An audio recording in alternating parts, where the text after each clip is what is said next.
Terry, let me ask you a question. Do you put stuff about yourself on Facebook? No, I don't. You are a smart lady. I wouldn't think of doing something like that. Well, it's not just Facebook, it's all the social media. I mean, the things that people share are, you know, where they shop, where they are, where they're eating, where they are at the moment. And what their bodies look like without clothes on. Yes. They do that too, little kids. Well, it looks like Big Brother has now gotten an access to all of that Facebook material, and it's being stored, and you think the government can't do a job on you. New information shows that the government can spy on practically anything you do on the internet. And now Russia's giving temporary asylum for a year to Edward Snowden, the man who leaked the story about the surveillance program. Dale Hurd reports on what we're learning about it and why people don't like it. It's a sign of the times. When the head of the National Security Agency, General Keith Butler, was trying to justify the NSA's spying program at a hackers convention Wednesday, his speech was cut short by hecklers. No, I'm saying I don't trust you. You lied to Congress. Why would we believe you're not lying to us right now? And members of the Senate Judiciary Committee were probably wondering the same thing Wednesday when White House officials were called to defend the domestic spying program. More about this program could be told to the public. Are you taking any steps now to make sure such a screw-up doesn't happen again? The Obama administration insists that while the NSA collects phone numbers, email addresses, and other metadata, it doesn't collect the content of those communications. We don't even capture through this any conversations, so there's no ability, no possibility of listening to conversations through what we get in this program. But a new report in the Guardian newspaper based on documents from NSA leaker Edward Snowden says the National Security Agency is operating a massive database system that allows analysts to scour individuals' emails, Facebook chats, and internet browsing histories at will. The White House says that in order to find just one potential terrorist, intelligence officials need those kinds of tools. We must have the dots to connect the dots. But a new poll shows most Americans aren't so sure. The Pew survey finds a majority believe there aren't enough limits on the spying and that the government uses the data for more than just fighting terrorism. Dale Hurd, CBN News.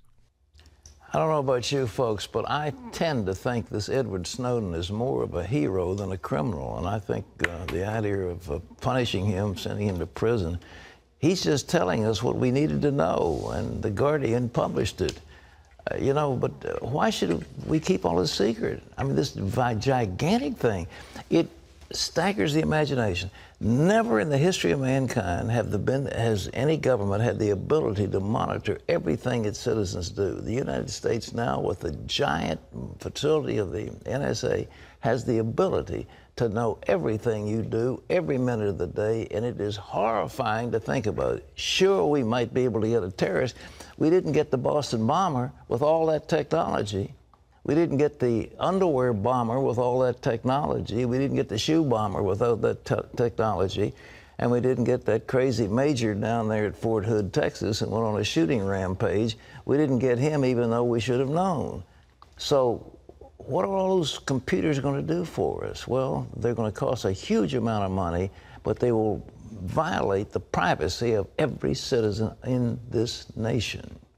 Well, have you ever heard about a solar flare? Well, we just missed a big one. It would have shut down all the electronics in this nation. And we're just a few weeks away, this thing, a Carrington explosion, as they say, almost happened. And Lee Webb has that story. Well, Pat, as you mentioned, a major solar flare nearly hit Earth 2 weeks ago, and it could have generated a massive electromagnetic pulse. The Washington Examiner reports that pulse would have been so large it could have knocked out power across the U.S., not only to homes, but also to cars and mobile devices like smartphones. Some former government officials are trying to get Washington to strengthen the U.S. power grid for a major solar flare. Not much progress, however, has been made. 3 former employees of a Houston abortion clinic are speaking out. They claim that some babies were born alive there before they were killed. The state of Texas is conducting a criminal investigation of the clinic, and we warn that these stories are graphic eyewitness accounts and not suitable for young audiences. But the pro-life organization releasing the story says it did so to prove how far some in the industry will go. Mark Martin has our story. Abortion supporters have protested tough new bills regulating abortion clinics in Texas and North Carolina, saying these laws interfere with a woman's right to choose. Demonstrations outside state capitals have been heated and dramatic. But those political showdowns pale in comparison to the stories told by former workers at one Houston abortion clinic.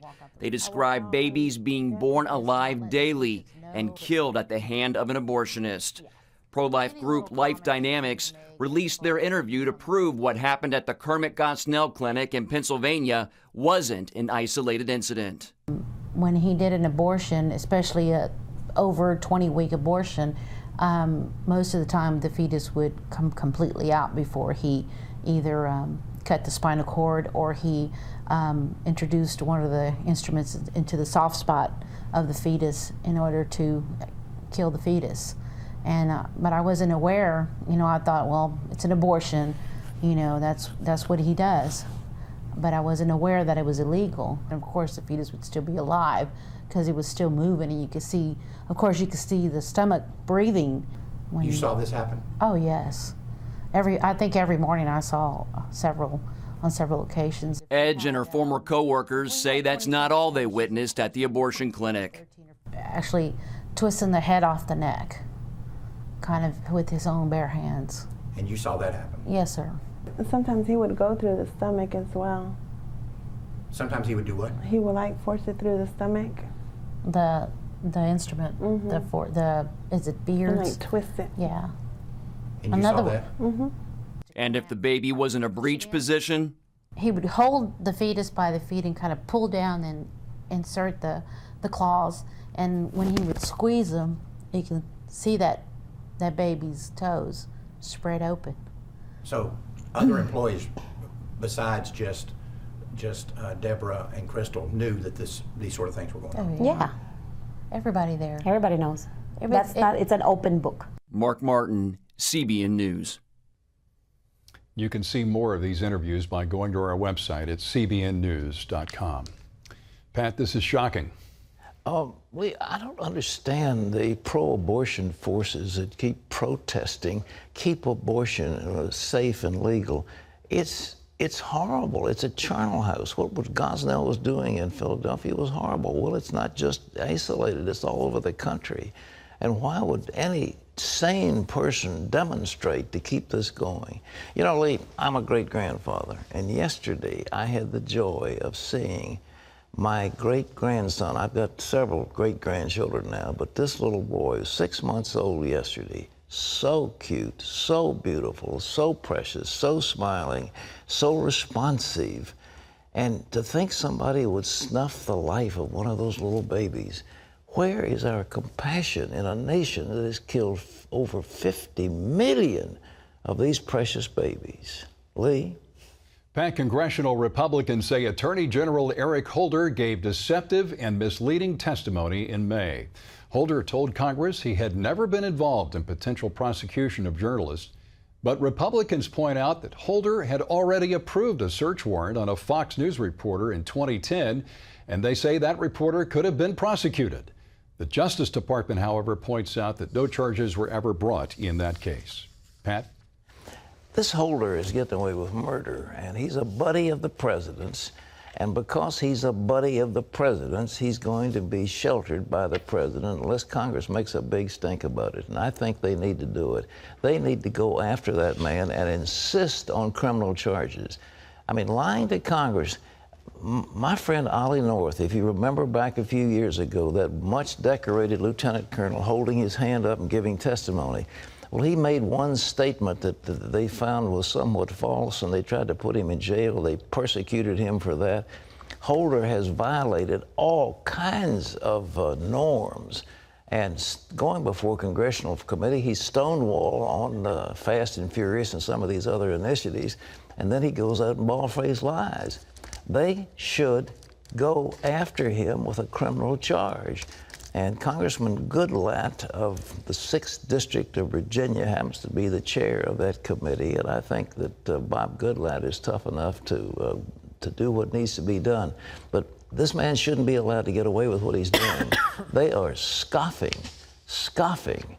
at the norms of government and scoffing at the balance of power and the separation of powers. And they're trying to set up an imperial presidency where the president does whatever he jolly well pleases. We can't have that. Lee? Israel hosted one of the world's largest international sporting events recently. The Maccabiah Games are also known as the Jewish Olympics. They draw thousands of athletes and create new ambassadors for the Jewish state. George Thomas has that story. 19-year-old American rider Rebecca Weisbard joined some 9,000 Jewish athletes to participate in the 19th Maccabiah Games. To be riding in my homeland is amazing. Held every 4 years, the games take place throughout the country, and this year were hosted by Jerusalem for the first time. Well, Jerusalem is the capital of the Jewish people, and it's only natural that we have the Maccabi Games, the Jewish World Cup, if you'd like, to have them here in the capital. It's the third largest international sporting competition in the world. Participants from more than 70 countries took part in some 40 different events. For the first time, equestrians competed in events such as Grand Prix jumping and dressage. Riders from abroad had to compete on Israeli horses. The horse that I drew had one eye. The day before the competition, he walks out. He was not 100% sound. So they said, try this Duval horse. He's the reserve horse. And we clicked immediately. Her skill and that click won Weisbard the gold medal for jumping. The fact that she came out on a horse that's not hers, figured out that horse, and was successful and won a gold medal. It's a big honor. The first Maccabiah was held in 1932. They've been held regularly since then, except during World War II and the founding of the State of Israel. More than 1,100 athletes came from the U.S. this time, and American teams won the championship games in men's soccer and men's basketball, both times facing off against Argentina. We tried hard, but they are great athletes. They play a great game, and we fall short, but just by a little bit, so we are happy. The name Maccabee refers to the Jewish family that overthrew a Syrian Greek ruler some 200 years before Jesus. The driving force behind the games today is to familiarize Jews around the world with Israel. And we've accomplished our mission. We brought them to Israel to play sports, and that's our hook. But we got them here for a fantastic program. Ron Connor is president of Maccabee USA. They learned about Israel, they learned what's going on in this world, and they can go back home and they can be the ambassadors at their universities, at their communities, with their friends and family, so they can tell them really what Israel is all about. George Thomas, CBN News. The popular hymn In Christ Alone will be left out of the new hymnal of the Presbyterian Church USA. That's because the songwriters Keith Getty and Stuart Townend will not change the lyrics. A Presbyterian spokesperson writes that some members of the church objected to the line that says, "On that cross, as Jesus died, the wrath of God was satisfied." The spokesperson says the committee wanted the lyrics changed to "the love of God was magnified." The hymn writers refused. Getty says they wrote In Christ Alone to tell the whole gospel. Pat, we've talked a lot about the sad decline of mainline Protestantism, and much of that talk has centered on ordaining homosexual bishops and approving gay marriage, but this story strikes at the heart of mainline Protestantism's sad decline over the last century. This strikes at the gospel, and it's an outright rejection of the gospel. Lee, you're absolutely right, and it's a sad thing to see, but I tell you, I had a debate with people at the National Council of Churches when they wanted to change the New Testament and the Old Testament to make God into a woman. I said it's like changing the North Pole, to have Nome, Alaska. I mean, your compasses won't show the right place any longer. But that's the way it is. They want to change the Bible, change the hymns, change the whole culture of Christianity. They don't like the cross as an offense, and that they don't want the cross. And the idea of the wrath of God, that there's a God who judges people, that's anathema. So you're right, it represents the decline, and it's a sad thing. Welcome to Washington for this CBN News Break. Same-sex couples in Rhode Island and Minnesota are starting to get married after laws legalizing same-sex marriage went into effect at midnight. In Minnesota, dozens of couples lined up at City Hall and the Mall of America for ceremonies starting just 1 minute after midnight. Rhode Island and Minnesota are the 12th and 13th states to recognize gay marriage, along with Washington, D.C. The East African country Eritrea is cracking down on Christians arresting 39 high school students because of their faith in Christ. Eritrea is about half Muslim, half Christian, but only government-sanctioned religions like Sunni Islam and the Orthodox Church are allowed there. Morning Star News reports the Protestant Christian students are now enduring harsh conditions, including hard labor and beatings. Well, you can always get the latest from CBN News by going to our website at cbnnews.com.